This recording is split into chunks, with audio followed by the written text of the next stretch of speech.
central hub of Oakwoods, Oakwood Nature Preserve. The trails begin right there. So we're going to pack up and we're going to dive into the woods. We're going to do some crawling around, see what we can come up with. There are before and after photographs of this area. You know, when before the emerald ash came in and after, and it's pretty, you know, eye-opening. This exotic beetle from Asia has spread quickly across the state and into other states. 4 different types of ash were historically found at Oakwoods, including black, blue, white, and green ash.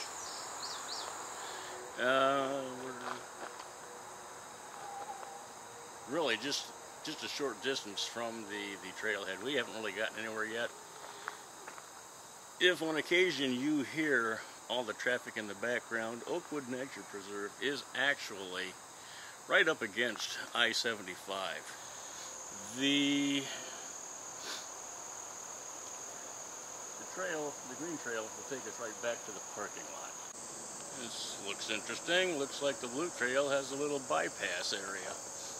We've been walking probably 25-30 minutes now. You're looking at a shot. That's where we've been, but that's where we're going. But I would like to have at least thought that I would see a chipmunk or a squirrel. I understand, being this the middle of August, there's several songbirds that have already started their migration to go back for the winter to where they came from. But a lot of flies, a lot of mosquitoes. Here we are at another kiosk.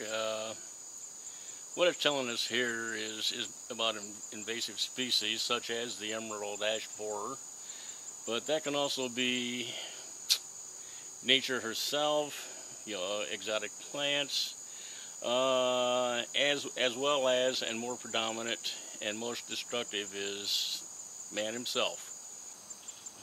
So if you come out here, appreciate, you know, the abuse it takes, not just from people that bring their dogs to crap out here, people that would leave their litter behind, Mother Nature coming along, you know, washing out the woods floor and knocking down trees. But there's a quarry out here, and we're headed for that too, where a man used to come out and quarry stone.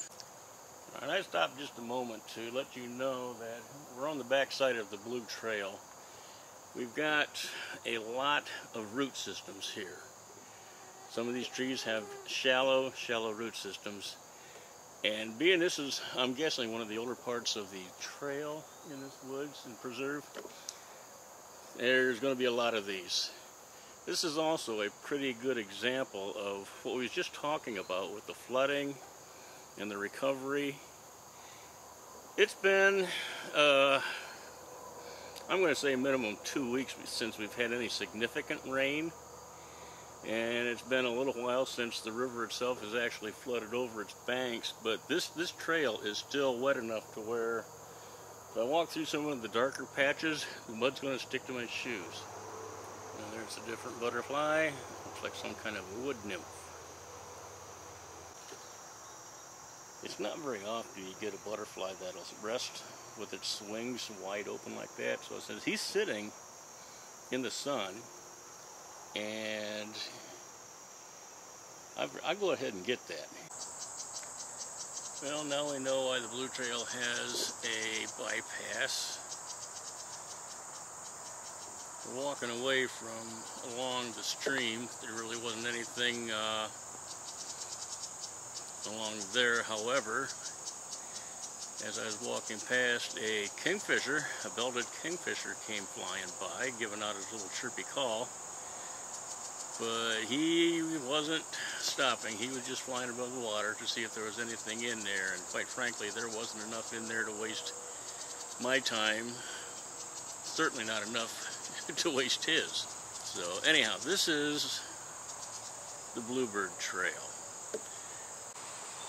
Well, now let's just see what we've got on the other side of the bridge here.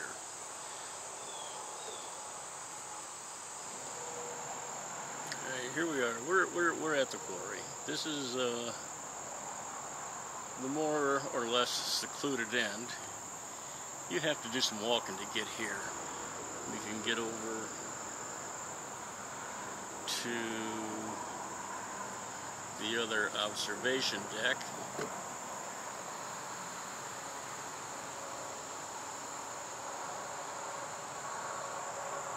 And if you want to try and fish off of that, yeah, well, you're more than welcome to, but catching one and landing one and all of that foliage and shrubbery, good luck.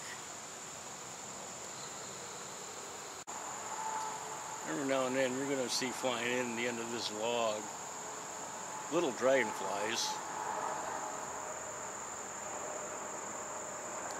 A little damselfly dancing in there, but the amber wings, it looks like, actually it looks like with the damselflies and the dragonflies, this is a mating season.